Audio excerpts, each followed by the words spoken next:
ധന്യ, ഈ സിറിയയെക്കുറിച്ച് നമ്മൾ കേൾക്കുമ്പോഴൊക്കെ മനസ്സിലോട്ട് വരുന്നത് വലിയ രീതിയിലുള്ള ആഭ്യന്തര സംഘർഷങ്ങൾ, തീവ്രവാദ സംഘങ്ങൾ, ഇപ്പോൾ IS പോലെയുള്ള ഭീകരവാദ സംഘടനകൾ, ഇതൊക്കെ കൊടികുത്തി വാഴുന്ന ഒരു രാജ്യം എന്ന നിലയിലാണ്. ഒരുപാട് വേദനിപ്പിക്കുന്ന ദൃശ്യങ്ങളാണ് സിറിയയിൽ നിന്ന് നമ്മൾ കണ്ടിട്ടുള്ളതും കേട്ടിട്ടുള്ളതും. അവിടെ ഇപ്പോൾ വരുന്ന വാർത്ത, അവിടെ എന്തോ ആണവ പരീക്ഷണം നടത്തുന്നു, ആറ്റം ബോംബൊക്കെ ഉണ്ടാക്കാനുള്ള പരിപാടികൾ നടക്കുന്നു എന്നുള്ള വാർത്തകൾ വരുന്നു. എന്താണ് അതിനെക്കുറിച്ചുള്ള കൂടുതൽ വിവരങ്ങൾ? എന്താണ്? തീർച്ചയായിട്ടും അത്തരമൊരു, അതായത് ആണവ പരീക്ഷണം നടത്താനുള്ള അല്ലെങ്കിൽ ആണവോർജം രഹസ്യമായി നിർമ്മിക്കുന്ന പ്രവർത്തനങ്ങൾ സിറിയയിലെ ഒരു സ്ഥലത്ത് നടക്കുന്നു എന്നുള്ള ഒരു റിപ്പോർട്ടാണ് ഇപ്പോൾ പുറത്തു വന്നിരിക്കുന്നത്. നേരത്തെ ഇത്തരത്തിലുള്ള ഒരു സൂചന ഈ ഏജൻസികൾക്കൊക്കെ ഉണ്ടായിരുന്നു, പക്ഷേ അന്നത് കാര്യമായി എടുത്തില്ല. ഇപ്പോൾ അത് കൃത്യമായി ഇറാനെ സഹായിക്കാനുള്ള ഒരു പദ്ധതി കൂടി ഇതിന് പിന്നിലുണ്ടോ എന്നുള്ള കാര്യങ്ങൾ വെച്ച് അന്വേഷിച്ചപ്പോഴാണ് ഇതിൻ്റെ പ്രധാനപ്പെട്ട വിവരങ്ങൾ പുറത്തു വരുന്നത്. അതായത് ആ ഏജൻസി പറയുന്നത്, അന്താരാഷ്ട്ര ആണവോർജ ഏജൻസിയാണ് ഇത് പരിശോധിച്ചത്. ആ പരിശോധനയിൽ പറയുന്നത്, ഇത് ഈ സിറിയയിലെ ഡെയർ എൽ ഡോർ ഗവേൺസിൽ, അതായത് സിറിയയിലെ തന്നെ ഒരു സ്ഥലത്തിൻ്റെ പേരാണ് ഡെയർ എൽ ഗവേൺസ്, അതിൽ രഹസ്യ ആണവ കേന്ദ്രത്തിൽ മനുഷ്യനിർമ്മിത യുറേനിയം കണ്ടെത്തി എന്നുള്ള ഞെട്ടിപ്പിക്കുന്ന വിവരമാണ് പുറത്തു വരുന്നത്. സിറിയയിൽ ഒരു രഹസ്യ ആണവായുധ പദ്ധതി നിലവിലുണ്ടെന്ന പാശ്ചാത്യ രാജ്യങ്ങളുടെ സംശയങ്ങൾ ശരിവെക്കുന്നതാണ് ഇപ്പൊ ഈ പുറത്തു വന്നിരിക്കുന്ന റിപ്പോർട്ടുകൾ പറയുന്നത്. ഇത് മധ്യപൂർവേഷ്യയിലെ രാഷ്ട്രീയ അന്തരീക്ഷം കൂടുതൽ വഷളാക്കാനും പുതിയ സംഘർഷങ്ങൾക്ക് വഴിയൊരുക്കാനും സാധ്യതയുണ്ട് എന്നുള്ള മുന്നറിയിപ്പുകൾ വിദഗ്ധർ തന്നെ പുറത്തുവിടുന്നുണ്ട്. അതായത് ഇത്തരത്തിൽ സിറിയ മനുഷ്യനിർമ്മിതമായ യുറേനിയം ഒക്കെ ഉണ്ടാക്കി വെക്കുന്നത് എന്തിൻ്റെ ആവശ്യത്തിനാണ്?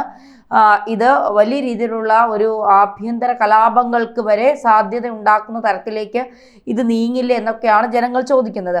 ഇതിൻ്റെ ഒരു പഴയ ഒരു സ്റ്റോറിയുണ്ട് ഇതുമായി ബന്ധപ്പെട്ട്. അതായത് 2007 ഇസ്രായേൽ സൈന്യം ഡെറൽ സോറിലെ ഒരു കെട്ടിടം വ്യോമാക്രമണത്തിലൂടെ തകർത്തു.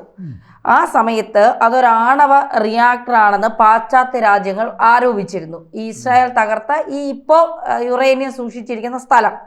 എന്നാൽ സിറിയൻ ഭരണകൂടം ഈ ആരോപണങ്ങളെയൊക്കെ നിഷേധിച്ചു. അങ്ങനെയൊന്നുമില്ല, അതൊക്കെ നിങ്ങൾ വെറുതെ കഥ മെനയുന്നതാണ്, ഇത്തരത്തിലുള്ള യുറേനിയം ഒന്നും ആണവ റിയാക്ടറുകളൊന്നും അവിടെ ഇല്ല, അതൊക്കെ വെറുതെ ആണെന്നൊക്കെ പറഞ്ഞ് അവർ അതിനെ ആരോപണം നിഷേധിച്ചു. മാത്രമല്ല അതൊരു സാധാരണ സൈനിക കേന്ദ്രമാണ്, അവിടെ മറ്റൊരു തരത്തിലുമുള്ള യുറേനിയമോ അല്ലെങ്കിൽ ആണവ റിയാക്ടറോ ഒന്നുമില്ല, ഞങ്ങൾ അത്തരത്തിലുള്ള ഒരു പരീക്ഷണം നടത്തുന്നില്ല, അത്തരത്തിലുള്ളൊരു യുറേനിയം സമ്പുഷ്ടീകരണം നടത്തുന്നില്ല, അത് വെറും ഒരു സൈനിക കേന്ദ്രമാണ്, അത് ഇസ്രായേൽ വെറുതെ പറഞ്ഞുണ്ടാക്കുന്ന കഥകളാണ്, കെട്ടുകഥകളാണെന്നൊക്കെ പറഞ്ഞ് സിറിയ സർക്കാർ തന്നെ രംഗത്ത് വരികയും ചെയ്തിരുന്നു.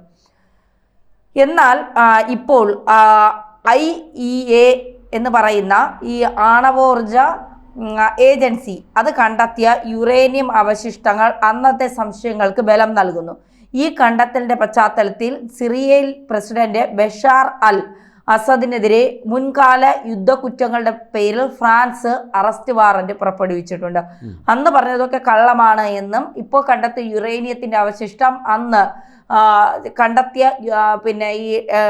ഈ സ്ഥലത്ത് ഡെൽ എൽ സോർ ഗവേൺസിൽ കണ്ടെത്തിയ യുറേനിയം അവശിഷ്ടത്തിന്റെ ഭാഗങ്ങളാണ് എന്ന് മനസ്സിലാക്കുകയും അതിന്റെ അടിസ്ഥാനത്തിൽ സിറിയൻ പ്രസിഡന്റിന് ഫ്രാൻസ് അറസ്റ്റ് വാറന്റ് പുറപ്പെടുവിക്കുകയും ചെയ്തിട്ടുണ്ട്.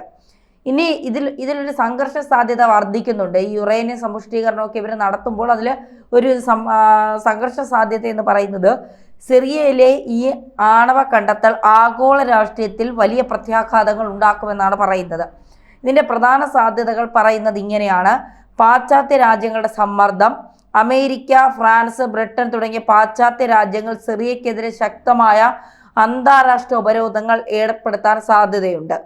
സിറിയ ആണവ രഹസ്യങ്ങൾ മറച്ചുവെച്ചെന്ന് ആരോപിച്ച് UN സുരക്ഷാ കൗൺസിൽ പ്രമേയങ്ങൾ കൊണ്ടുവരാനും അവർ ശ്രമിക്കും. അമേരിക്ക എന്ന് പറയുന്നത് ആരെങ്കിലും ഇന്ത്യയിൽ അവർക്കെതിരെ ഉപരോധം ഏർപ്പെടുത്താനിരിക്കുന്ന ഒരു രാജ്യമാണ്. അപ്പം മൊത്തത്തിൽ ഇത്തരമൊരു യുറേനിയം സമ്പുഷ്ടീകരണം കൂടി സിറിയയ്ക്കുണ്ട് എന്ന് കണ്ടെത്തിയാൽ അമേരിക്ക, ഫ്രാൻസ്, ബ്രിട്ടൻ അടക്കമുള്ള രാജ്യങ്ങൾ ഇവർക്ക് ഉപരോധം ഏർപ്പെടുത്തും. മാത്രമല്ല UN സുരക്ഷാ കൗൺസിലിൽ ഇവർക്കെതിരെ പ്രമേയങ്ങൾ കൊണ്ടുവരാൻ സാധ്യതയുണ്ട് എന്നുള്ള വിവരങ്ങളാണ് പുറത്തു വരുന്നത്. ഇനി മറ്റൊന്ന്, റഷ്യ, ചൈന പിന്തുണ ഒരുപക്ഷെ സിറിയയ്ക്ക് ഉണ്ടാകാനുള്ള സാധ്യതയുണ്ട്. അതായത് സിറിയൻ ഭരണകൂടത്തിന് റഷ്യയും ചൈനയും നൽകുന്ന പിന്തുണ ഈ വിഷയത്തിൽ നിർണായകമാകും.